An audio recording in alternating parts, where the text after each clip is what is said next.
Praise the Lord. இன்றைய நாள் வேத பகுதி 1 ராஜாக்கள் 3ஆம் அதிகாரம். சாலமோன் எகிப்தின் ராஜாவாகிய பார்வோனோடே சம்பந்தம் கலந்து பார்வோனின் குமாரத்தியை விவாகம் பண்ணி தன்னுடைய அரண்மனையும் கர்த்தருடைய ஆலயத்தையும் எருசலேமின் சுற்று மதிலையும் கட்டி தீரும் மட்டும் அவன் அவளை தாவீதின் நகரத்தில் கொண்டு வந்து வைத்தான். அந்நாட்கள் மட்டும் கர்த்தருடைய நாமத்திற்கு ஒரு ஆலயம் கட்டப்படாதிருந்ததினால் ஜனங்கள் மேடைகளிலே பலியிட்டு வந்தார்கள். சாலமோன் கர்த்தரிடத்தில் அன்பு கூர்ந்து தன் தகப்பனாகிய தாவீது கட்டளைகளை நடந்தான். ஆனாலும் அவன் மேடைகளிலே பலியிட்டு தூபங்காட்டி வந்தான். அப்படியே ராஜா பலியிட கிபியோனுக்கு போனான். அது பெரிய மேடையாய் இருந்தது. அந்த பலிப்பீடத்தின் மேல் சாலமோன் 1000 சர்வாங்க தகான பலிகளை செலுத்தினான். கிபியோனிலே கர்த்தர் சாலமோனுக்கு ராத்திரியில் சொப்பனத்திலே தரிசனமாகி, நீ விரும்புகிறதை என்னிடத்தில் கேள் என்று தேவன் சொன்னார். அதற்கு சாலமோன், என் தகப்பனாகிய தாவீது என்னும் உமது அடியன் உம்மை பற்றி உண்மையும் நீதியும் மன நேர்மையுமாய் உமக்கு முன்பாக நடந்தபடியே தேவரீர் அவருக்கு பெரிய கிருபை செய்து அந்த பெரிய கிருபையை அவருக்கு காத்து இந்நாளில் இருக்கிறபடியே அவருடைய சிங்காசனத்தில் வீற்றிருக்கிற ஒரு குமாரனை அவனுக்கு தந்தீர். இப்போதும் என் தேவனாகிய கர்த்தாவே, தேவரீர் உமது அடியேனை என் தகப்பனாகிய தாவீதின் ஸ்தானத்திலே ராஜாவாக்கினீரே. நானோ வென்றால் பூக்கு வரவு அறியாத சிறு பிள்ளையாய் இருக்கிறேன். நீ தெரிந்து கொண்டதும் ஏராத்தினான் எண்ணிக்கைக்கு அடங்காததும் இலக்கத்திற்கு உட்படாதுமான திரளான ஜனங்களாகிய உமது ஜனத்தின் நடுவில் அடியேன் இருக்கிறேன். ஆகையால் உமது ஜனங்களை நியாயம் விசாரிக்கவும் நன்மை தீமை என்னதென்று வகையறுக்கவும் அடியேனுக்கு ஞானமுள்ள இருதயத்தை தந்தருளும். ஏராளமாயிருக்கிற உமது ஜனங்களை நியாயம் விசாரிக்க யாராலே ஆகும் என்றார். சாலமோன் இந்த காரியத்தை கேட்டது ஆண்டவருடைய பார்வைக்கு உகந்த விண்ணப்பமாய் இருந்தது. ஆகையினால் தேவன் அவனை நோக்கி, நீ உனக்கு நீடித்த நாட்களை கேளாமலும் ஐசுவரியத்தை கேளாமலும் உன் சத்துருக்களின் பிராணனை கேளாமலும் நீ இந்த காரியத்தையே கேட்டு நியாயம் விசாரிக்கிறதற்கு ஏற்ற ஞானத்தை உமக்கு வேண்டிக் கொண்டபடியினால் உன் வார்த்தைகளின்படி செய்தேன். ஞானமும் உணர்வும் உள்ள இருதயத்தை உனக்கு தந்தேன். இதிலே உனக்கு சரியானவன் உனக்கு முன் இருந்ததும் இல்லை, உமக்கு சரியானவன் உனக்கு பின் எழும்புவதும் இல்லை. இதுவுமன்றி நீ கேளாத ஐஸ்வர்யத்தையும் மகிமையும் உமக்கு தந்தேன். உன் நாட்களில் இருக்கிற ராஜாக்களின் ஒருவரும் உமக்கு சரியானவன் இருப்பதில்லை. உன் தகப்பனாகிய தாவீது நடந்தது போல நீயும் என் கட்டளைகளையும் என் நியாயமங்களையும் கைக்கொண்டு என் வழிகளினே நடப்பாயாகினும் உன் நாட்களை நீடித்திருக்க பண்ணுவேன் என்றார். சாலமோனுக்கு நித்திரை தெளிந்தபோது அது சொப்பனம் என்று அறிந்தான். அவன் எருசலேமுக்கு வந்து கர்த்தருடைய உடன்படிக்கை பெட்டிக்கு முன்பாக நின்று சர்வாங்க தகன பலியிட்டு சமாதான பலிகளை செலுத்தி தன் ஊழியக்காரர் எல்லாருக்கும் விருந்து செய்தான். அப்போது வேசிகளான 2 ஸ்திரீகள் ராஜாவிடத்தில் வந்து அவனுக்கு முன்பாக நின்றார்கள். அவர்களில் ஒருத்தி, என் ஆண்டவனே, நானும் இந்த ஸ்திரீயும் ஒரே வீட்டிலே குடியிருக்கிறோம். நான் இவளோட வீட்டில் இருக்கையில் ஆண் பிள்ளை பெற்றேன். நான் பிள்ளை பெற்ற 3ஆம் நாளிலே இந்த ஸ்திரீயும் ஆண் பிள்ளை பெற்றாள். நாங்கள் ஒருமித்தோம். எங்கள் இருவரையும் தவிர வீட்டுக்குள்ளே வேறொருவரும் இல்லை. ராத்திரி தூக்கத்திலே இந்த ஸ்திரீ தன் பிள்ளையின் மேல் புரண்டு படுத்ததினால் அது செத்து போயிற்று. அப்பொழுது உமது அடியாள் நித்திரை பண்ணுகையில் இவன் நடு ஜாமத்தில் எழுந்து என் பக்கத்திலே கிடக்கிற என் பிள்ளையை எடுத்து தன் மார்பிலே கிடத்தி கொண்டு செலுத்த தன் பிள்ளையை எடுத்து என் மார்பிலே கிடத்தி விட்டாள். என் பிள்ளைகளுக்கு பால் கொடுக்க காலமே நான் இருந்திருந்தபோது அது செத்து கிடந்தது. பொழுது விடிந்த பின்பு நான் அதை உற்று பார்க்கும்போது அது நான் பெற்ற பிள்ளை அல்லவென்று கண்டேன் என்றாள்.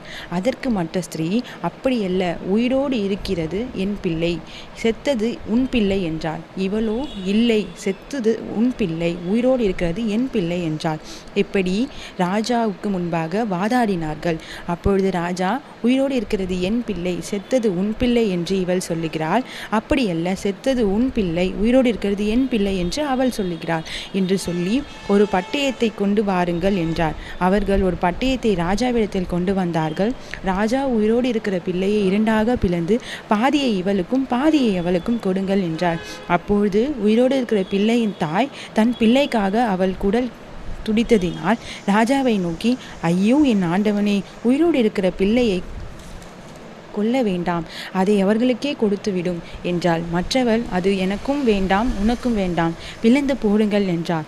அப்பொழுது ராஜா, உயிரோடு இருக்கிற பிள்ளையை கொல்லாமல் அவளுக்கு கொடுத்து விடுங்கள், அவளோ அதன் தாய் என்றான். ராஜா தீர்த்த இந்த நியாயத்தை இஸ்ரவேலர் எல்லாரும் கேள்விப்பட்டு நியாயம் விசாரிக்கிறதற்கு தேவன் அருளின ஞானம் ராஜாவுக்கு உண்டென்று கண்டு அவனுக்கு பயந்தார். 4ஆம் அதிகாரம். ராஜாவாகிய சாலமோன் சமஸ்த் இஸ்ரவேலின் மேல் ராஜாவாய் இருந்தான். அவனுக்கு இருந்த பிரபுக்கள் சாதோக்கின் குமாரனாகிய ஆசாரிய பிரதான மந்திரியாய் இருந்தான். சீசாவின் குமாரனாகிய எலிகோரெப்பும் அகியாவும் பிரதாரிகளாய் இருந்தார்கள். அகிலுதின் குமாரன் யோசேபாத் மந்திரியாய் இருந்தான். யோய்தாவின் குமாரன் பெனன்யா படைத்தலைவனும் சாதோக்கு அபியத்தாரும் ஆசிரியர்களுமாய் இருந்தார்கள். நாத்தாத்தின் குமாரன் அசிரியா மணிக்காரனின் தலைவனாய் இருந்தான். நாத்தாத்தின் குமாரன் சாப்போத்தின் ராஜாவின் பிரதானியும் இஷ்டனுமாயிருந்தான். அகிஷார் அரண்மனையை விசாரிப்புக்காரனாகவும் அப்தாவின் குமாரன் ஆதோனிராம் பகுதி விசாரிப்புக்காரனுமாய் இருந்தான். ராஜாவுக்கு அவன் அரண்மனைக்கும் வேண்டிய உணவுப் பொருட்களை சேர்க்கிற 12 பணிக்காரர் சாலமோனுக்கு இஸ்ரவேல் தேசமெங்கும் வைக்கப்பட்டிருந்தார்கள். அவர்கள் மாதத்துக்கு ஒவ்வொருவராக வருஷம் முழுவதும் பராமரித்து வந்தார்கள். அவர்கள் நாமங்களானவன், ஊரின் குமாரன், இவன் எப்ராயிம் மலை தேசத்தில் இருந்தான். தேக்காரின் குமாரன், இவன் மார்க்கச்சத்திலும் சல்பீமிலும் பெச்சிமேசிலும் ஏலோன் பெத்தானிலும் இருந்தான். ஏதேசின் குமாரன், இவன் அருபோத்தில் இருந்தான். சோகோவும் எப்பேர் சிமையானைத்தும் இவன் விசாரிப்பில் இருந்தது. அபினதாமின் குமாரன், இவன்தோரின் நாட்டுப்புற மனைத்திற்கு விசாரிப்புக்காரனாய் இருந்தான். சாலமோனின் குமாரத்தியாகிய தாபாத் இவனுக்கு மனைவியாய் இருந்தாள். அகிலூதின் குமாரியாகிய பானா இவன் விசாரிப்பில் தானாகும். மெகிதோவும் சாத்தானோவுக்கும் பக்கவுமாய் இஸ்ரேலுக்கு கிழக்காகவும் பெத்சேயான் தொடங்கி ஆபேல் மெகோலா மட்டும் யாக்மேயாரின் அப்புறத்து மட்டும் இருக்கிற பெத்சேயார் அனைத்தும் இருந்தது. கோபேரின் குமாரன், இவன் கீலேயாத்தில் உள்ள ராமோத்தில் இருந்தான். கீலேயாத்தில் உள்ள மனேசேயின் குமாரனாகிய யவீரின் கிராமங்களும் மதில்களும் வெண்கல தாழ்பால்களும் உள்ள பாசான் தேசத்தினுடைய 60 பெரிய பட்டணங்களுக்குள்ள அர்கோப் சீமையும் இவன் விசாரிப்பில் இருந்தது. ஈத்தோவின் குமாரன் அகினதாப் இவன் மக்னாய்மில் இருந்தான். அகிமாஸ் இவன் நப்தலியில் இருந்தான். இவன் சாலமோனுக்கு இருந்த ஒரு குமாரத்தியாகிய பஸ்மாத் என்பவளை விவாகம் பண்ணினான். ஊசாயின் குமாரன் பானா இவன் ஆசேரிலும் ஆலோத்திலும் இருந்தான். பருவாவின் குமாரன் யோசேபாத் இவன் இசக்கரில் இருந்தான். ஏலாவின் குமாரன் சீமேயி இவன் பென்யமீனிலே இருந்தான். ஊரின் குமாரன் கேபேர் இவன் ஏமோரியா ராஜாவாகிய சீகோனுக்கும் பாசானின் ராஜாவாகிய ஓகுக்கும் இருந்த தேசமாகிய கீலேய தேசத்தில் இருந்தான். இவன் மாத்திரம் அத்தேசத்தில் அதிபதியாய் இருந்தான். யூதாவின் இஸ்ரவேலுக்கு கற்கடை மணல் தனை ஏராளமாயிருந்தது. புசித்து குடித்து மகிழ்ந்து கொண்டாடினார்கள். நதி தொடங்கி பெலிஸ்தர் தேச வழியா எகிப்தின் எல்லை மட்டும் இருக்கிற சகல ராஜ்யங்களையும் சாலமோன் ஆண்டு கொண்டிருந்தான். அவர்கள் சாலமோனுக்கு காணிக்கைகளை கொண்டு வந்து அவன் உயிரோடு இருந்த நாளெல்லாம் அவனை சேவித்தார்கள். நாள் ஒன்றுக்கு சாலமோனுக்கும் சொல்லும் சாப்பாட்டு செலவு 30 மரக்கால் மெல்லிய மாவும் 60 மரக்கால் மாவும் கலைமான்களை வெளிமான்களையும் வரையாடுகளையும் கொழுமையான பறவைகளையும் தவிர கொழுக்கப்பட்ட 10 மாடுகளும் மேய்ச்சலில் இருந்து வந்த 20 மாடுகளும் 100 ஆடுகளுமாம்.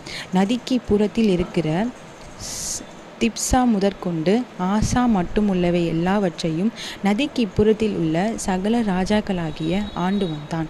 அவனை சுற்றி எங்கும் சமாதானமாய் இருந்தது.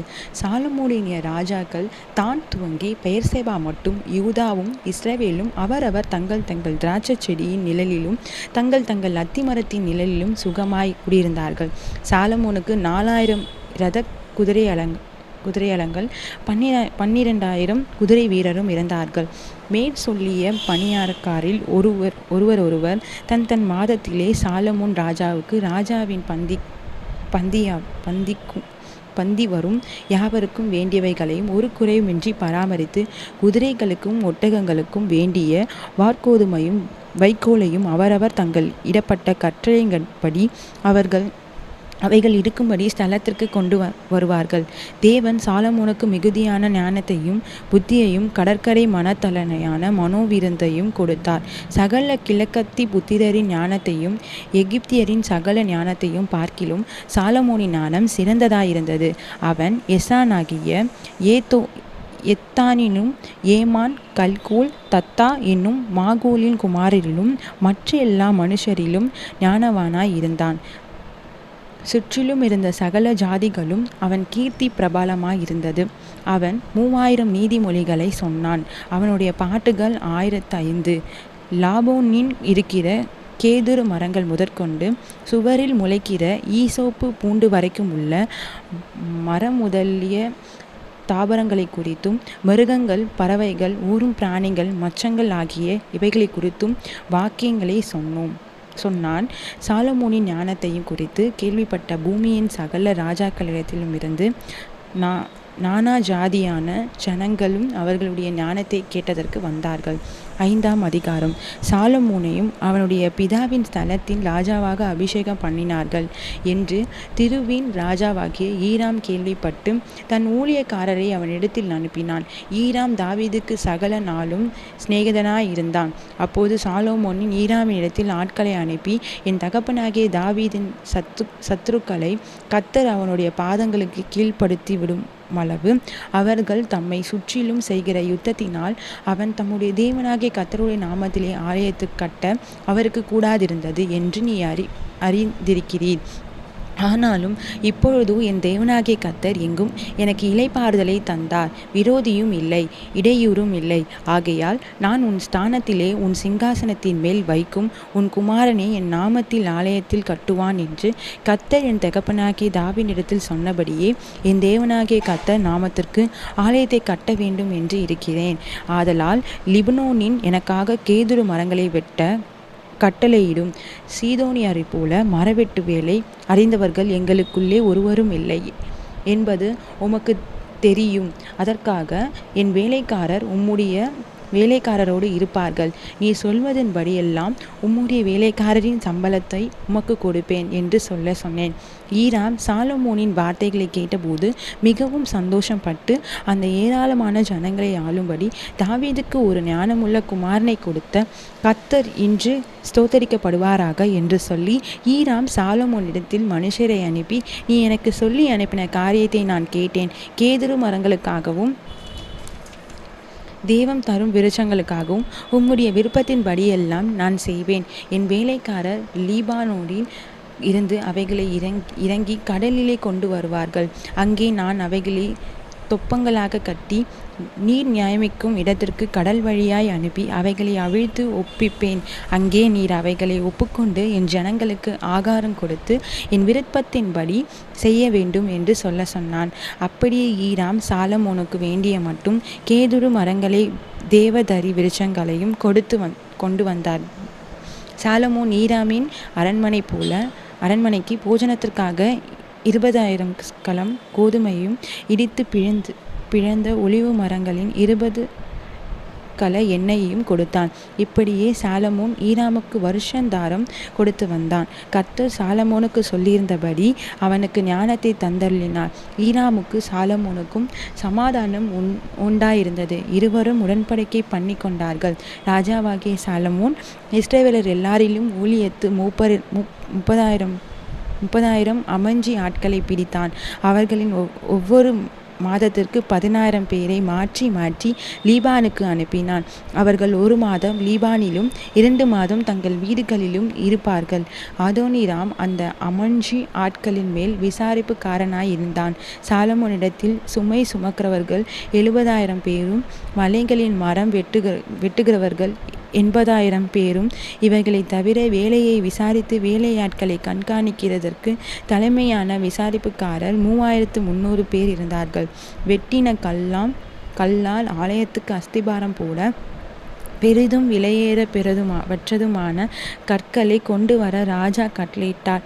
ஆலயத்தை கட்ட சாலமோனின் சிற்பாசிகளும் ஈராமின் சிற்பாசிகளும் கிபிலி ஊராரும் அந்த கற்களை வெட்டி ஆயத்தப்படுத்தினார்கள்.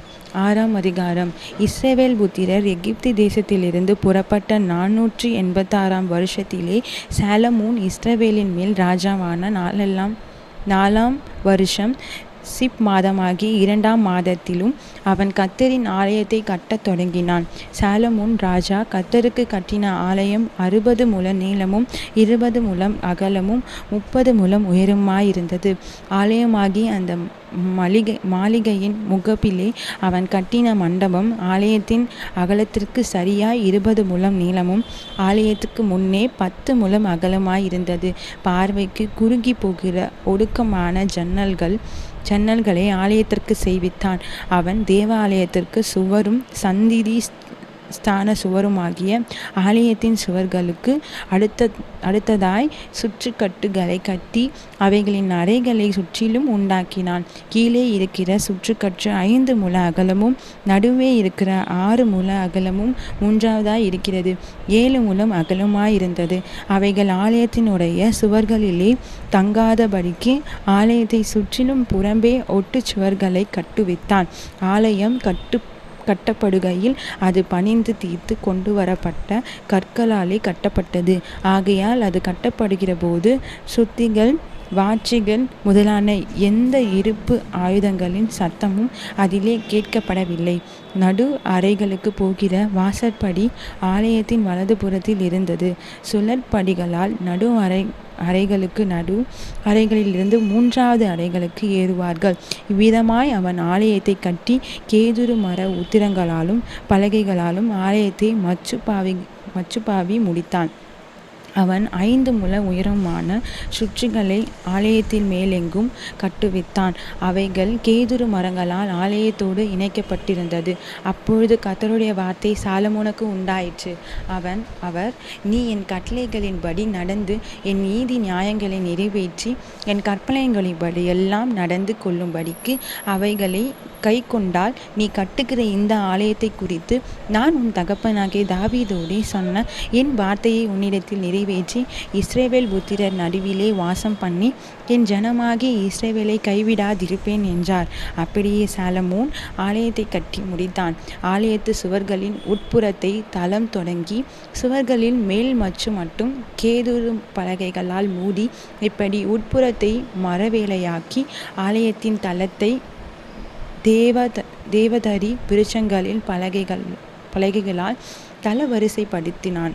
தளவரிசை தொடங்கி சுவர்களின் உயரம் மட்டும் ஆலயத்தின் பக்கங்களை தொடர்ந்திருக்கிற 20 முழ நீளமான மறைப்பையும் கேதுரு பலகைகளால் உண்டாக்கி உட்புறத்தை மகா பரிசுத்தமான சந்நிதி ஸ்தானமாக கட்டினான். அதன் முன்னிருந்த தேவாலயமாகிய மாளிகை 40 முழ நீளமாயிருந்தது. ஆலயத்துக்குள் இருக்கிற கேதுரு மரங்கள் மொக்குகளும் மலர்ந்த பூக்களுமான சித்திர வேலை செய்தது பார்வைக்கு ஒரு கல்லாகிலும் காணப்படாமல் எல்லாம் கேதுரு மரமாய் இருந்தது. கர்த்தருடைய உடன்படிக்கை பெட்டியை வைக்கிறதற்கு ஆலயத்துக்குள்ளே சந்நிதி ஸ்தானத்தை ஆயத்தப்படுத்தினான். சந்நிதி ஸ்தானம் முட்புறம் மட்டும் 20 முழம் நீளமும் 20 முழம் அகலமும் 20 முழம் உயரமுமாயிருந்தது. அதை பசும் பொன் கட்டால் மூடினான். கேதுரு மர பலிபீடத்தையும் அப்படியே மூடினான்.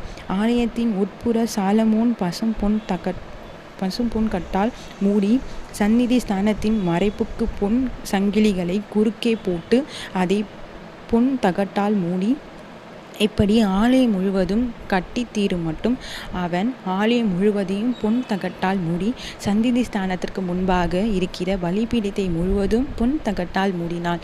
சந்நிதி ஸ்தானத்திலே ஒலிவு மரங்களால் 2 கேருபீன்களை செய்து வைத்தான்.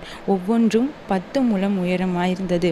கேருபீனுக்கு இருக்கிற ஒரு செட்டை 5 முழமும் கேருபீனின் மற்ற செட்டை 5 முழமுமாய் இப்படி ஒரு செட்டைகளின் கடைசி முனை தொடங்கி மறு செட்டைகளின் கடைசி கடைசி முனை மட்டும் 10 முழமாயிருந்தது. மற்ற கேருபீனும் 10 முழமாயிருந்தது. 2 கேருபீன்களும் ஒரே அளவும் ஒரே திட்டமுமாயிருந்தது. ஒரு கேருபீன் 10 முழம் உயரமாயிருந்தது. மற்ற கேருபீன் அப்படியே இருந்தது. அந்த கேருபீன்களை உள் ஆலயத்தில் வைத்தான். கேருபீன்களின் சட்டைகள் விரித்ததினால் ஒரு கேருபீனின் சட்டை ஒரு பக்கத்து சுவரிலும் மற்றொரு கேருபீனின் சட்டை மறுபக்கத்தின் சுவரிலும் தொடக்கத்தக்கதாய் இருந்தது. ஆலயத்தின் நடு மையத்தில் அவைகளின் சட்டைகள் ஒன்றோடு ஒன்று தொடக்கத்தக்கதாயிருந்தது. அந்த கேருபீன்களை பொன் தகட்டால் மூடினான். ஆலயத்தின் சுவர்களையெல்லாம் அவன் சுற்றிலும் உள்ளம் புறமான கேருபீன்கள் போந்திருந்துகளும் மலர்ந்த பூக்களுமான சித்திரங்களும் கொத்து வேலைக்காரமாக்கினான். உள்ளும் புறமுமாயிருக்கிற ஆலயத்தை தளி வரிசையையும் பொன் தகட்டால் மூடினான். சந்நிதி ஸ்தானத்தின் வாசலுக்கு ஒலிவு மரங்களால் இரட்டை கதவுகளை செய்தான். மேல் சட்டமும் நிலைகளும் மறைப்பின் அளவில் 1/5 பங்காயிருந்தது. ஒலிவு மரமான அந்த இரட்டை கதவுகளில் அவன் கேருபீன்களும் பேரிந்துகளும் மலர்ந்த பூக்களுமான சித்திரங்களை செய்து அந்த கேருபீன்களில் பேரிந்துகளும் பொன் பதியத்தக்கதாய் பொன் தகட்டால் மூடினான். இப்படி தேவாலயத்தின் வாசலுக்கு ஒலிவு மர நிலைகளை செய்தான். அது சுவர் அளவில் 4 பங்காயிருந்தது. அதன் 2 கதவுகளும் தேவதரி பலகைகளால் செய்யப்பட்டிருந்தது. ஒரு கதவுக்கு 2 மடிப்பு பலகைகளும் மற்ற கதவுக்கு 2 மடிப்பு பலகைகளும் இருந்தது. அவைகளின் கேருபீன்களும் பேரிந்துகளும் மலர்ந்த பூக்களுமான சித்திரை வேலை செய்து சித்திரங்களுக்கு சரியாக செய்யப்பட்ட பொன் தகட்டால் அவைகளை மூடினான். அவன் உட்பிரகாரத்தை 3 வரிசை வெட்டின கற்களும் 1 வரிசை கேதுரு பலகைகளினாலும் கட்டினான். 4ஆம் வருஷம் மாதத்திலே கர்த்தருடைய ஆலயத்து அஸ்திபாரம் போட்டு 11ஆம் வருஷம் முள் என்னும் 8ஆம் மாதத்திலே அந்த ஆலயமும் சகல சட்டத்திட்டன்படியே ஒரு பங்கும் குறையாமல் கட்டி தீர்த்தது. அவன் அதை கட்டி முடிக்க 7 வருஷம் சென்றது. 7ஆம் அதிகாரம். சாலமோன் தன் அரண்மனை முழுவதையும் கட்டி முடிக்க 13 வருஷம் சென்றது. அவன் லீபானின் வனம் என்னும் மாளிகையையும் கட்டினான். அது 100 முழ நீளமும் 50 முழ அகலமும் 30 முழ உயரமாயிருந்தது. அதை கேதுரு மர துண்டுகளில் 4 வரிசைகளின் மேல் கட்டினான். ஒவ்வொரு வரிசையின் 15 துண்டுகளாக 45 தூண்களின் மேல் வைக்கப்பட்ட உத்திரங்களின் மேல் கேதுருக்களால் மச்சுப்பாவி இருந்தது. 3 வரிசை ஜன்னல்கள் இருந்தது. 3 வரிசையிலும் ஜன்னல்கள் ஒன்றுக்கொன்று எதிராயிருந்தது. ஜன்னல்கள் வாசல்களும் சட்டங்களும் எல்லா சதுரமாயிருந்தது. 3 வரிசையிலும் ஜன்னல்கள் ஒன்றுக்கொன்று எதிராயிருந்தது. 50 முழ நீளமும் 30 முழ அகலமுமான மண்டபத்தை தூண்கள் நிறுத்தி கட்டினான். அந்த மண்டபமும் அந்த தூண்களும் உத்திரங்களும் மாளிகையின் தூண்களும் உத்திரங்களும் எதிராயிருந்தது. தான் இருந்த நியாயம் தீர்க்கிறதற்கு நியாயாசனம் போட்டிருக்கும் ஒரு நியாய விசாரண மண்டபத்தை கட்டி அதன் ஒரு பக்கம் துவக்கி மறுபக்கம் மட்டும் கேதுரு பலகைகளால் தள வரிசைப்படுத்தினான். அவன் வாசம் பண்ணும் அவனுடைய அரண்மனை மண்டபத்துக்குள்ளே அதோமாந்திரியாக செய்யப்பட்ட வேறு மண்டபமும் இருந்தது. சாலமோன் விவாகம் பண்ணின பார்வோனின் குமாரத்திக்கு அந்த மண்டபத்தை போல ஒரு மாளிகையை கட்டுவித்தான். இவைகள் எல்லாம் உள்ளும் புறம்பும் அஸ்திபாரம் முதல் மேல் திறனைகள் மட்டும் வெளியே இருந்தது. பெரிய முற்றும் வரைக்கும் அளவுபடி வெட்டி வாளால் அறுக்கப்பட்ட விலையேற பெற்ற கற்களால் செய்யப்பட்டது. அஸ்திபாரம் 10 முழ கற்களும் 8 முழ கற்களுமான விலையேற பெற்ற பெரிய கற்களாயிருந்தது. அதன் மேல் உயர அளவுபடி பணிப்படுத்தின விலையேற பெற்ற கற்களும் கேதுரு மரங்களும் வைக்கப்பட்டிருந்தது. பெரிய முற்றத்திற்கு சுற்றிலும் 3 வரிசை கேதுரு மரமான உத்திரங்களும் 1 வரிசை பணிப்படுத்தின கற்களாலும் செய்யப்பட்டிருந்தது. கர்த்தருடைய ஆலயத்தில் உட்பிரகாரத்திற்கும் அதன் முற்பண்டத்திற்கும் அப்படியே செய்யப்பட்டிருந்தது. ராஜாவாகிய சாலமோன் ஈராம் என்னும் ஒருவனை திருவிலிருந்து அழைப்பித்தான். இவன் நப்தலி கோத்திரத்தாளாகிய ஒரு கைம்பெண்ணின் மகன். இவன் தகப்பன் திருநகரத்தார கண்டான். இவன் சகலவித வெண்கல வேலையையும் செய்த தக்க யுக்தியும் புக்தியும் அறியும் உள்ளவனாயிருந்தான். இவன் ராஜாவாகிய சாலமோனிடத்தில் வந்து அவன் வேலையெல்லாம் செய்தான். இவன் 2 வெண்கலத் தூண்களை உண்டாக்கினான். ஒவ்வொன்றும் தூண் 18 முழ உயரமும் ஒவ்வொரு தூணின் சுற்றளவு 12 முழ நூலமாய் இருந்தது. அந்த தூண்களுடைய தலைப்பில் வைக்க வெண்கலத்தால் வார்க்கப்பட்ட 2 கும்பங்களை உண்டாக்கினான். ஒவ்வொரு கும்பும் 5 முழ உயரமாயிருந்தது. தூண்களுடைய முனையின் மேலுள்ள கும்பங்களுக்கு வலை போன்ற பின்னல்களும் சங்கிலி போன்ற தொங்கல்களும் ஒவ்வொரு கும்பத்திற்கு எவ்வேலாக இருந்தது. தூண்களை பண்ணின விதமாவது தலைப்பின் மேலுள்ள கும்பங்களை மூடும்படிக்கு கும்பங்கள் ஒவ்வொன்றிலும் பின்னலின் மேல் சுற்றிலும் 2 வரிசை மாதளம் பழங்களை செய்வித்தான். மண்டபத்தின் முன்னிருக்கும் அந்த தூண்களுடைய தலைப்பின் மேலுள்ள கும்பங்கள் லீலி புஷ்பங்களின் வேலையும் 4 முழ உயரமாயிருந்தது. 2 தூண்களின் மேல்முள்ளுக்கும் கும்பங்களிலும் செய்யப்பட்ட பின்னலுக்கு அருகே இருந்த இடத்தில் விம்மிய 200 மாதள பழங்களின் வரிசைகளும் சுற்றிலும் இருந்தது. மற்ற கும்பத்திலும் அப்படியே இருந்தது.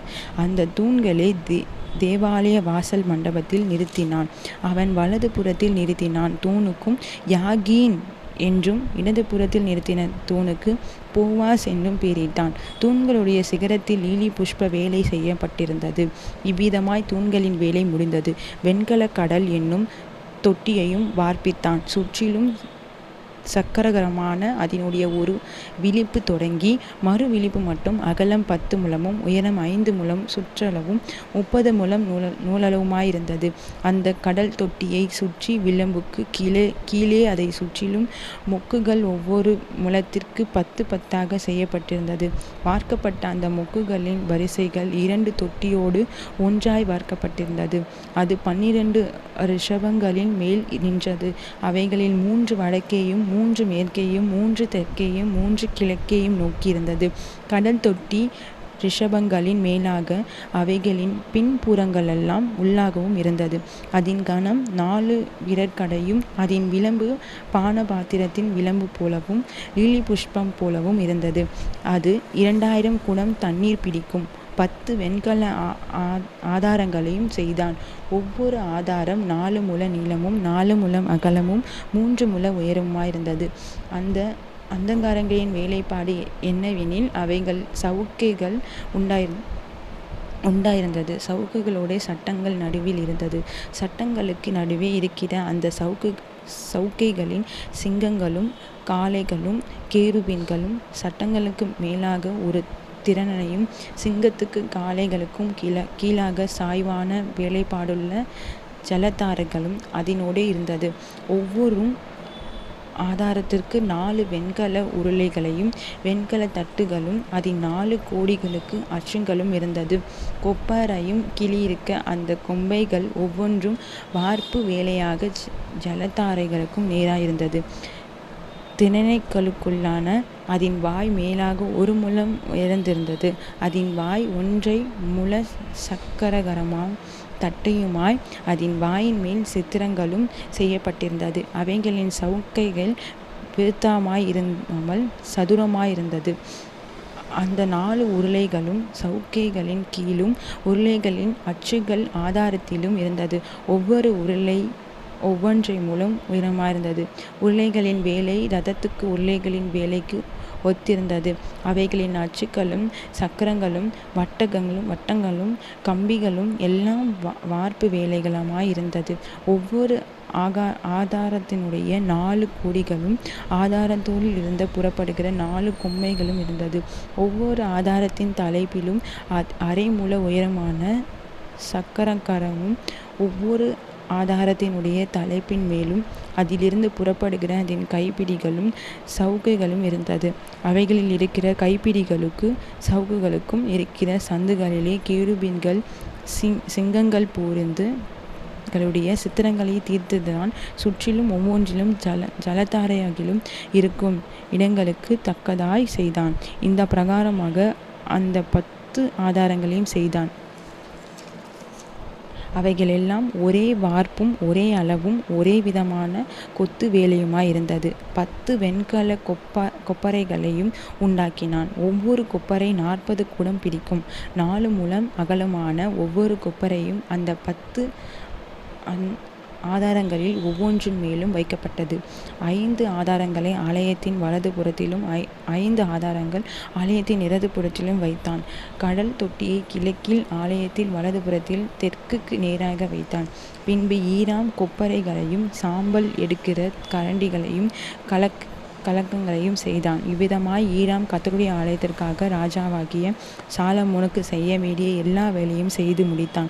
அவைகள் என்னவெனில், 2 தூண்களும் 2 தூண்களுடைய முனையின் மேல் இருக்கிற 2 உருண்டை கும்பங்களிலும் தூண்களினுடைய முனையின் மேல் இருக்கிற 2 உருண்டைக்கு கும்பைகளின் மூடும் 2 வலை பின்னல்களும் தூண்களின் மேலுள்ள 2 உருண்டை கும்பங்களின் மூடும்படி ஒவ்வொரு வலை பின்னலுக்கு பண்ணின 2 வரிசை மாதள பழங்களும் ஆக 2 வலை பின்னல்களுக்கு 400 மாதள பழங்களும் 10 ஆதாரங்களும் ஆதாரங்களின் மேல் வைத்து 10 கொப்பரைகளும் ஒரு கடல் தொட்டியும் கடல் தொட்டியின் கீழிருக்கிற 12 ரிஷபங்களும் செப்பு சாட்டிகளும் சாம்பல் கரண்டிகளும் கலங்களும் செய்தான்.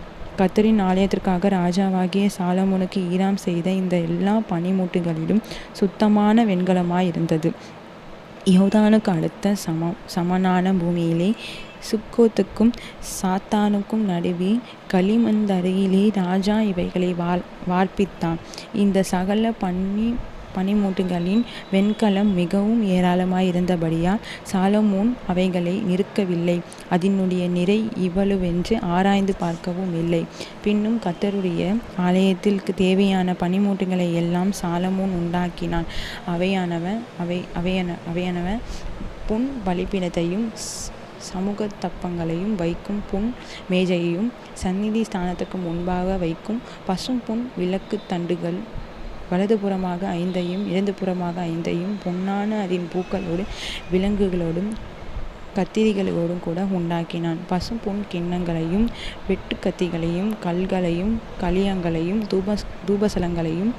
தூப கலசங்களையும் மகா பரிசுத்தமான உள் ஆலயத்தினுடைய கதவுகளின் பொன்னான முளைகளையும் தேவாலயமாகிய மாளிகை கதவுகள் பொன்னான முளைகளையும் செய்தான். இவ்விதமாய் ராஜாவாகிய சாலமோன் கர்த்தருடைய ஆலயத்திற்காக செய்த வேலைகள் எல்லாம் முடிந்தது. அப்போது சாலமோன் தன் தகப்பனாகிய தாவீது பரிசுத்தம் பண்ணும்படி நேர்ந்து கொண்ட வெள்ளியையும் பொன்னையும் பணிமுட்டுகளையும் கொண்டு வந்து கர்த்தருடைய ஆலயத்தின் பொக்கிஷங்களில் வைத்தான். 8ஆம் அதிகாரம். அப்பொழுது கர்த்தருடைய உடன்படிக்கை பெட்டியை சீயோன் என்னும் தாவீதின் நகரத்தில் இருந்து கொண்டு வரும் சாலமோன் இஸ்ரவேலின் மூப்பரையும் கூத்தின் பிரபுக்களாகிய இஸ்ரவேலின் புத்திரில் உள்ள பிதாக்களின் தலைவர் அனைவரையும் எருசலேமில் ராஜாவாகிய சாலமோன் தன்னிடத்திலே கூடிவர செய்தான். இஸ்ரவேல் மனுஷரெல்லாம் 7ஆம் மாதமாகிய எத்தானிம் மாதத்து பண்டிகையிலே ராஜாவாகிய சாலமோனிடத்தில் கூடி வந்தார்கள்.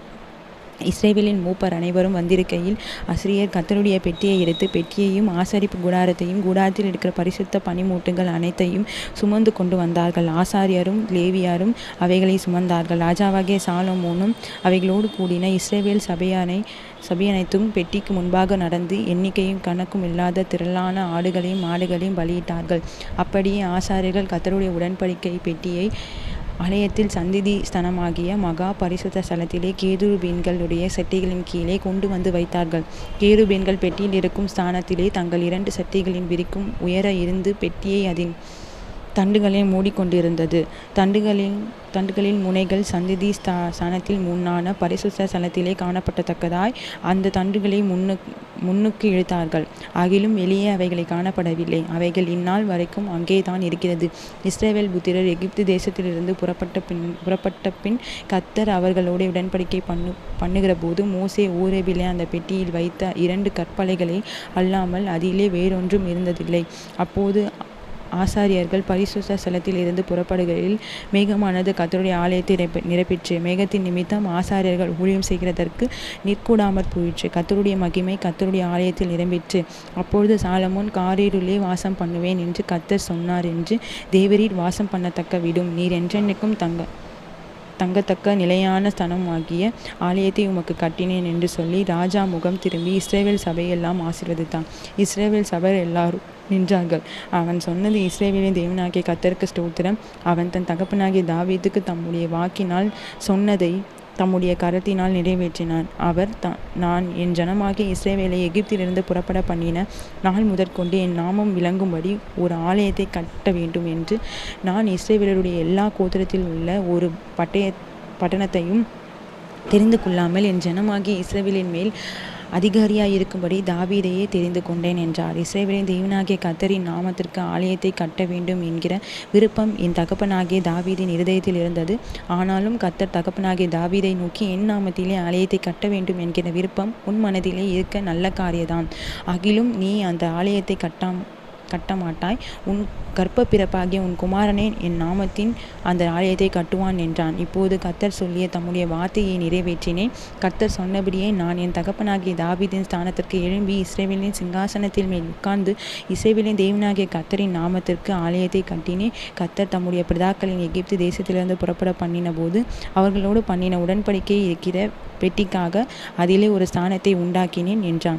பின்பு சாலமோன் கர்த்தருக்கு பலிபீடத்தின் முன்னே இஸ்ரவேல் சபையார் எல்லாருக்கும் எதிராக நின்று வானத்திற்கு நேராய் தன் கைகளை விரித்து, இஸ்ரவேலின் தேவனாகிய கர்த்தாவே, மேலே வானத்திலும் கீழே பூமியிலும் உமக்கு ஒப்பான தேவன் இல்லை. தங்கள் முழு இதயத்தோடும் உமக்கு முன்பாக நடக்கிற உமது அடியாருக்கு உடன்படிக்கையும் கிருபையும் காத்து வருகிறேன். தேவரீர் என் தகப்பனாகிய தாவீது என்னும் உம்முடைய தாசனுக்கு செய்த வாக்குத்தத்தத்தை காத்தருளினீர். அதை உம்முடைய வாக்கினாலே சொன்னீர். இந்நாளில் இருக்கிறபடி உம்முடைய கரத்தினால் அதை நிறைவேற்றினேன்.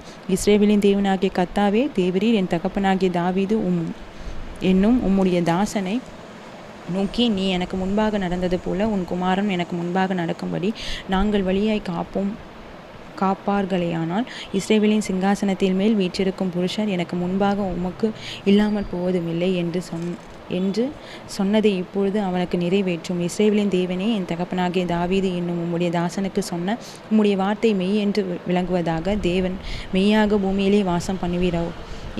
இதோ வானங்களும் வானாதி வானங்கள் உம்மை கொள்ளாதே.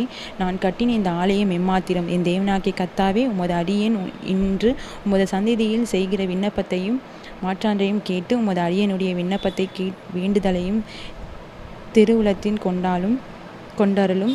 உமது அடியேன் இவ்விடத்திலே செய்யும் விண்ணப்பத்தை கேட்கும்படி என்னுடைய நாமம் விளங்கும் என்று நீ சொன்ன ஸ்தலமாகிய இந்த ஆலயத்தின் மேல் உம்முடைய கண்கள் இரவும் பகலுமாய் திறந்திருப்பதாக. உமது அடியேனும் இந்த ஸ்தலத்திலே விண்ணப்பம் செய்யப்போகிற உமது ஜனமாகிய இஸ்ரவேலும் பண்ண ஜபத்திற்கு கேட்டருளும். பரலோகமாகிய தம்முடைய வாசஸ்தலத்திலே அதை நீர் கேட்பீராக, கேட்டு மன்னிப்பீராக. ஒருவன் தன் அயலானுக்கு குற்றம் செய்திருக்கையில் இவன் அவனை ஆணையிட சொல்லும்போது அந்த ஆணை இந்த ஆலயத்திலே உம்முடைய பலிபீடத்தின் முன் வந்தால், அப்போது பரலோகத்தில் இருக்கிற தேவரீர் கேட்டு துன்மார்க்கனுடைய நடக்கையையும் அவன் தலையின் மேல் சுமர பண்ணி அவனை குற்றவாளியாக தீர்க்கவும் நீதிமானுக்கு அவனுடைய நீதி தக்கதாய் செய்து அவனை நீதிமானாக்கவும் தக்கதாய் உமது அடியரை நியாயம் தீர்ப்பீராக. உம்முடைய ஜனங்களாகிய இஸ்ரவேலர் உமக்கு விரோதமாய் பாவம் செய்ய நிமித்தம் சத்துருவுக்கு முன்பாக முறிந்து போய் உம்மிடத்திற்கு திரும்பி உம்முடைய நாமத்தை அறிக்கை பண்ணி இந்த ஆலயத்தின் நேராக உம்மை நோக்கி விண்ணப்பத்தையும் வேண்டுதல்களையும் செய்தால், பரலோகத்தில் இருக்கிற தேவரீர் கேட்டு உம்முடைய ஜனமாகிய இஸ்ரவேலின் பாவத்தை மன்னித்து அவர்கள் பிரபுக்களை நீர் கொடுத்த தேசத்திற்கு அவைகளை திரும்பி வர பண்ணுவீராக. அவர்கள் உமக்கு விரோதமாய் பாவம் செய்ததினால் வானம் அடைப்பட்டு மழை பெய்யாதிருக்கும் போது அவர்கள் இந்த ஸ்தலத்திற்கு நேராக விண்ணப்பம் செய்து உம்முடைய நாமத்தை அறிக்கை பண்ணி தங்களை தேவரீர் கீழே சாப்படுத்திருக்கையில் தங்கள் பாவங்களை விட்டு திரும்பினால், பரலோகத்தில் இருக்கிற தேவரீர் கேட்டும் உமது அடியாலும் உமது ஜனமாகிய இஸ்ரவேலும் செய்த பாவத்தை மன்னித்து அவர்கள் நடக்க வேண்டிய நல்வழியை அவர்களுக்கு போதித்து தேவரீர் உமது ஜனத்தின் சுதந்திரமாக கொடுத்த உமது தேசத்தில் மழை பெய்ய கட்டளையிடுவீராக. தேசத்திலே பஞ்சம் உண்டாயிருக்கிற போது கொள்ளை நெய் உண்டாக்கின போதும் வறட்சி சாவி வெட்டுக்கிளி பச்சைக்கிளி உண்டாகின போது அவர்கள் சத்துருக்கள் தேசத்தில் உள்ள பட்டணங்களை முறிக்கை போடுகிற போது யாதொரு வாதையாகிலும் யாதொரு வியாதியாகிலும் வருகிற போது உம்முடைய ஜனமாகிய இஸ்ரவேல் அனைவரும் எந்த மனுஷராலும் தன் இருதயத்தின் வாதையை உணர்ந்து இந்த ஆலயத்தில் நேராக தன் கைகளை விரித்து செய்யும் சகல விண்ணப்பத்தையும் சகல வேண்டுதலையும் உம்முடைய வாசஸ்தலமாகிய பரலோகத்தில் இருக்கிற தேவரீர் கேட்டு மன்னித்து தேவரீர் எங்கள்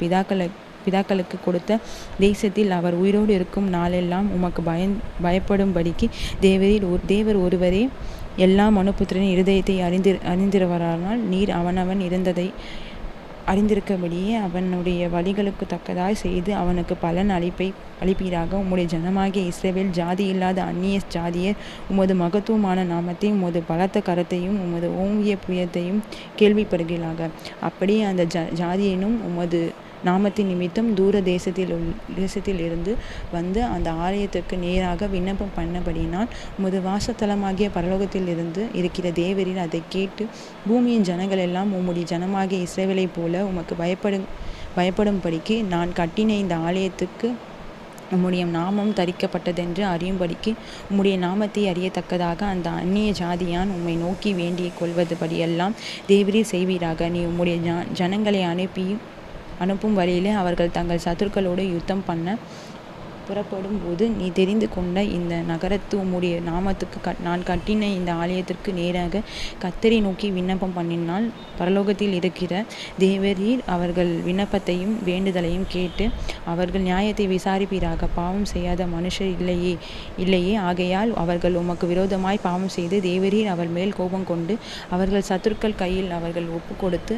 அந்த சத்துருக்கள் அவர்களை துரத்திலாகிலும் சமீபத்திலாகிலும் இருக்கிற தங்கள் தேசத்துக்கு சிறைப்பிடித்து கொண்டு போகும்போது அவர்கள் சிறைப்பட்டு போயிருக்கிற தேசத்திலே தங்களில் உணர்வடைந்து மனம் திரும்பி தங்கள் பாவம் செய்து அக்கிரமம் பண்ணி துன்மார்க்கமாய் நடந்தோம் என்று தங்கள் சிறை இருப்பான் தேசத்திலே உம்மை நோக்கி வேண்டுதல் செய்து தங்களை சிறைப்பிடித்து கொண்ட தங்கள் சத்துருக்களின் தேசத்திலே தங்கள் முழு இருதயத்தோடும் தங்கள் முழு ஆத்மாவோடும் முன்னத்தில் திரும்பி தேவரீர் தங்கள் பிதாக்களுக்கு கொடுத்த தங்கள் தேசத்திற்கு தேவரீர் தெரிந்து கொண்ட இந்த நகரத்திற்கும் உம்முடைய நாமத்திற்கும் நான் கட்டின இந்த ஆலயத்திற்கு நேராக உம்மை நோக்கி விண்ணப்பம் பண்ணும்போது வாசத்தலமாகிய பரலோகத்தில் இருக்கிற தேவரீர் அவர் விண்ணப்ப பண்ணத்தை வேண்டுதலையும் கேட்டு அவர் நியாயத்தை விசாரித்து உம்முடைய ஜனங்கள் உமக்கு விரோதமாய் செய்த பாவத்தையும் அவர்கள் உம்முடைய கட்டளையை மீறிய உங்கள் துரோகங்களை எல்லாம் மன்னித்து அவர்கள் சிறைப்பிடித்து கொண்டு போகிறவர்கள் அவர்களுக்கு இரக்கத்தக்கதான இரக்கத்தையும் அவர்களுக்கு கிடைக்க பண்ணுவீராக.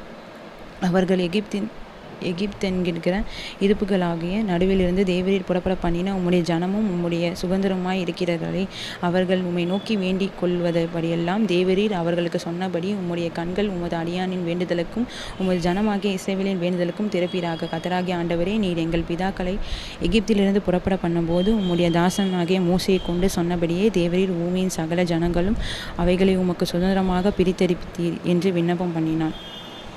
சாலமோன் கர்த்தரை நோக்கி இந்த ஜெபத்தை வேண்டுதலையும் எல்லாம் செய்து முடித்த பின்பு அவன் கர்த்தருடைய பலிபீடத்திற்கு முன்பாக தன் கைகளை வனாந்தருக்கு நேராக விரித்து முழங்கால் பட்டிருந்ததை விட்டெழுந்து நின்று கொண்டு இஸ்ரவேல் சபையை எல்லாம் ஆசீர்வதித்து உரத்த சத்தத்தோடு சொன்னது: தாம் வாக்குத்தத்தம் பண்ணினபடி எல்லாம் தம்முடைய ஜனமாகிய இஸ்ரவேலுக்கு இளைப்பாறுதலை அருளின கர்த்தருக்கு ஸ்தோத்திரம்.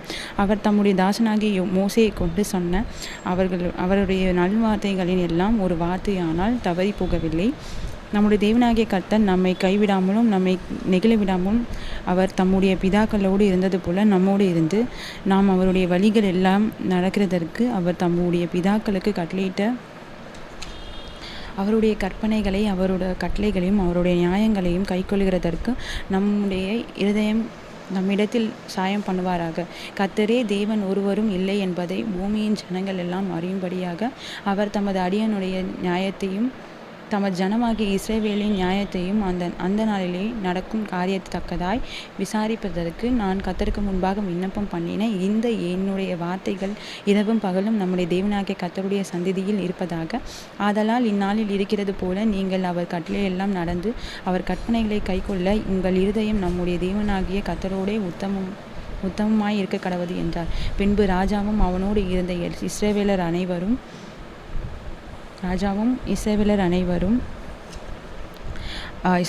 கர்த்தருடைய சந்ததியில் பலிகளை செலுத்தினார்கள். சாலமோன் கர்த்தருக்கு சமாதான பலியாக 20,000 ஆடுகளும் 1,16,000 ஆடுகளும் பலியிட்டான். இவ்விதமாய் ராஜாவும் இஸ்ரவேல் புத்திரர் அனைவரும் கர்த்தருடைய ஆலயத்தில் பிரதிஷ்டை பண்ணினார்கள். கர்த்தருடைய சந்ததியில் இருந்த வெண்கல பலிபீடம் சர்வாங்க தகன பலியும் போஜன பலிகளும் சமாதான பலிகளின் நினத்தையும் கொல்ல மாட்டாமலும் சிறிதாய் இருக்கிறபடியினால் ராஜா கர்த்தருடைய ஆலயத்துக்கு முன் இருக்கிற பிரகாரத்திற்கு நடு மையத்தில் பரிசுத்தப்படுத்தி அன்றைய தினம் அங்கே சர்வாங்க தகன பலிகளையும் போஜன பலிகளையும் சமாதான பலிகளையும் நினத்தையும் செலுத்தினான். அக்காலத்திலே தான் சாலமோனும் ஆமாத்தின் எல்லை தொடங்கி எகிப்தின் நதி மட்டும் இருந்து வந்து அவனோடே இருந்த பெரிய கூட்டமாகிய இஸ்ரவேல் அனைத்தும் தம்முடைய தேவனாகிய கர்த்தருடைய சந்ததியில் 7 நாளும் அதற்கு பின்பு வேறே 7 நாளும் ஆக 14 நாள் வரைக்கும் பண்டிகையை ஆசரித்தார்கள். 8ஆம் நாளிலே ஜனங்கள் விடை கொடுத்து அனுப்பினார். அவர்கள் ராஜாவாகிய வாழ்த்து கர்த்தர் தமது தாசனாகிய தாவீதுக்கு தமது ஜனமாகிய இஸ்ரவேலுக்கும் செய்த எல்லா நன்மைகளாகவும் சந்தோஷப்பட்டு மனமகிழ்ச்சியோடு தங்கள் கூடாரங்களுக்கு போய்விட்டார்கள். 9ஆம் அதிகாரம். சாலமோன் கர்த்தருடைய ஆலயத்தை ராஜா அரண்மனையை தான் செய்ய வேண்டிய என் விருப்பமான எல்லாவற்றையும் கட்டி முடித்த பின் கர்த்தர் கிபியோனிலே சாலமோனுக்கு தரிசனமானது போல 2 தரம் அவனுக்கு தரிசனமானார். கர்த்தர் அவனை நோக்கி, நீ என் சமூகத்தில் செய்த உன் விண்ணப்பத்தையும் உன் வேண்டுதலையும் கேட்டேன். நீ கட்டின இந்த ஆலயத்தில் என் நாமமும் என்றென்றைக்கும் விளங்கத்தக்க அதை பரிசுத்தமாக்கினேன். என் கண்களுக்கு என் இதயமும் என்னாலும் அங்கே இருக்கும். நான் உனக்கு கட்டளையிட்ட எல்லாவற்றையும் நீ செய்து என் கட்டளைகளையும் என் நியாயங்களையும் கை கொள்ளும்படி என் சமூகத்தில் மன உத்தமும் செம்மையுமான உன் தகப்பனாகிய தாவீது நடந்தது போல நடப்பேயானால் இஸ்ரவேலின் சிங்காசனத்தின் மேல் உட்காரும் புருஷர் உமக்கு இல்லாமற் போவதில்லை. உன் தகப்பனாகிய தாவீதோடே நான் சொன்னபடியே இஸ்ரவேலின் மேலுள்ள உன் ராஜபாரத்தை சிங்காசனத்தின் என்றென்றைக்கும் நிற்க பண்ணுவேன். நீங்களும் உங்கள் பிள்ளைகளும் என்னை விட்டு பின்வாங்கி நான் உங்களுக்கு முன்வைத்த என் கற்பனைகளையும் என் கட்டளைகளையும் கைக்கொள்ளாமல் போய் வேறே தேவர்களை சேவித்து அவைகளை பணிந்து கொள்வீராகில் நான் இஸ்ரவேலருக்கு கொடுத்த தேசத்திலே அவைகள் வைக்கபடிக்கு நிர்மூலமாக்கி என் நாமம் விளங்க நான் பரிசுத்தமாக்கின என் ஆலயத்தை என் சமூகத்தை விட்டு தள்ளுவேன். அப்பொழுது இஸ்ரவேல் ஜனங்கள் சகல ஜனங்களும் பழமொழியாக வசை சொல்லாகவும் இருப்பார்கள். அப்போது உத்தமமாயிருக்கிற இந்த ஆலயத்தை கடந்து போகிறவனும் எவனும் பிரமித்து மகிடியாய் ஈசலிட்டு கர்த்தர் இந்த தேசத்திற்கு இந்த ஆலயத்திற்கும் இப்படி செய்தது என்ன என்று கேட்பார்கள். அதற்கு அவர்கள், நாங்கள் பிதாக்களை எகிப்து தேசத்திலிருந்து புறப்பட பண்ணின தங்கள் தேவனாகிய கர்த்தரை விட்டு வேறு தேவர்களை பற்றி கொண்டு அவர்கள் நமஸ்கரித்து சேவித்தபடியினால் கர்த்தர் இந்த தீங்கை எல்லாம் அவர் மேல் வரப்பண்ணினார் என்று சொல்லுவார்கள் என்றார். சாலமோன் கர்த்தருடைய ஆலயமும் ராஜா அரண்மனையுமாகிய 2 மாளிகையையும் கட்டி நிறைவேற்றுகிற 20ஆம் வருஷம் முடிவிலே தன்னுடைய விருப்பத்தின்படியெல்லாம் தனக்கு கேதுரு மீன்களையும் தேவதாரி விருட்சங்களையும் பொன்னையும் கொடுத்து வந்த திருவின் ராஜாவாகிய ஈராமுக்கும் ராஜாவாகிய சாலமோனின் கலிலேயா நாட்டிலுள்ள 20 பட்டணங்களையும் கொடுத்தான். ஈராம் தனக்கு சாலமோன் கொடுத்த பட்டணங்களை பார்க்கிறதற்கு திருவிலிருந்து புறப்பட வந்தார்கள். அவைகளின் அவன் பிரியப்படவில்லை. அதனாலே அவன், என் சகோதரனே, நீர் எனக்கு கொடுத்த இந்த பட்டணங்கள் என் பட்டணங்கள் என்றான். அவைகள் இந்நாள் மட்டும் வழங்கியபடி காபூல் நாடு என்று பெயரிட்டான். ஈராம் ராஜாவுக்கு 120 தலந்து பொன் அனுப்பியிருந்தான். பிடித்த அமஞ்சி ஆட்டுகளை கொண்டு சாலமோன் ராஜா தன் கர்த்தருடைய ஆலயத்தில் தன் அரண்மனையும் மில்லோவையும் எருசலேமின் மதிலையும் ஆசோரையும் பெகிதோவையும் கேசேரையும் கட்டினான். கேசேரே என் கட்டினான் என்றால் எகிப்தின் ராஜாவாகிய பார்வோன் புறப்பட்டு வந்து அந்த கேசேர் பட்டணத்தை பிடித்து அந்த அக்கினியால் சுட்டெரித்து அதிலே குடியிருந்த கானானியரை கொண்டு போட்டு அதை சாலமோனின் மனைவியாக தன் குமாரத்தியை சீதனமாக கொடுத்திருந்தான்.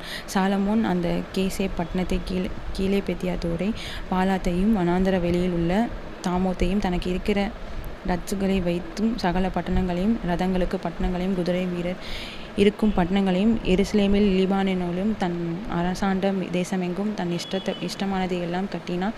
இஸ்ரவேல் புத்திரர் சங்காரம் பண்ண கூடும். ஆனால் மீதியிருந்த இஸ்ரவேலர் புத்திரரின் ஜாதியெல்லாம் எமோரியாரின் எத்தியர் பெரிசியர் எவியர் எபியூசருமான சகல ஜனத்திலும் அவர்களுக்கு பிறகு தேசத்திலே மீதிருந்த சகல ஜனங்களும் பிள்ளைகளுடைய சாலமோனின் இந்நாள் வரைக்கும் நடக்கிறது போல அமஞ்சி வேலை செய்ய அடிமைப்படுத்தின கொண்டான். இஸ்ரவேல் புத்திரரில் ஒருவரையும் சாலமோன் அடிமைப்படுத்தவில்லை. அவர்கள் யுத்த மனுஷன் அவனுக்கு பணிவிடைக்காரரும் பிரபுக்களும் சேர்வைக்காரரும் ரத வீரரும் குதிரை வீரருமாயிருந்தார்கள். 550 பேர் சாலமோனின் வேலையை விசாரித்து வேலையாட்களை கண்காணிக்கிறதற்கு தலைமையான விசாரிப்புக்காரனாக இருந்தார்கள். பார்வோனின் குமாரத்தின் தாவீதின் நகரத்திலிருந்து சாலமோன் தனக்கு கட்டின தன் மாளிகையிலே குடி வந்தான். அவர்கள் மில்லோவை கட்டினார்கள். சாலமோன் கர்த்தரின் ஆலயத்தை முடித்த பின்பு அவன் கட்டின பலிபீடத்தின் மேல் வருஷத்தில் 3 முறை சர்வாங்க தகன பலிகளும் சமாதான பலிகளையும் விட்டு கர்த்தரின் சந்நிதியில் இருக்கிற பலிபீடத்தின் மேல் தூபம் காட்டி வந்தான். ராஜாவாகிய சாலமோன் ஏதோம் தேசத்திலே சிவந்த சமுத்திரத்தையும் ஏலோபேத்தின் சமூகத்தில் உள்ள ஏசியோபேரிலே கப்பல்கள் செய்வித்தான். அந்த கப்பல்களின் ஈராம் சமுத்திரத்தையாகிலும் பழகின கப்பச்சலங்களாகிய தன் வேலைக்காரையும் சாலமோனுடைய வேலைக்காரரோடு கூட அனுப்பினான். அவர்கள் ஒப்பாயிருக்கும் போய் அவ்விடத்தில் 420 தாலந்து பொன்னையும் ராஜாவாக்கினான். சாலமோனிடத்தில் கொண்டு வந்தார்கள். ஆமென்.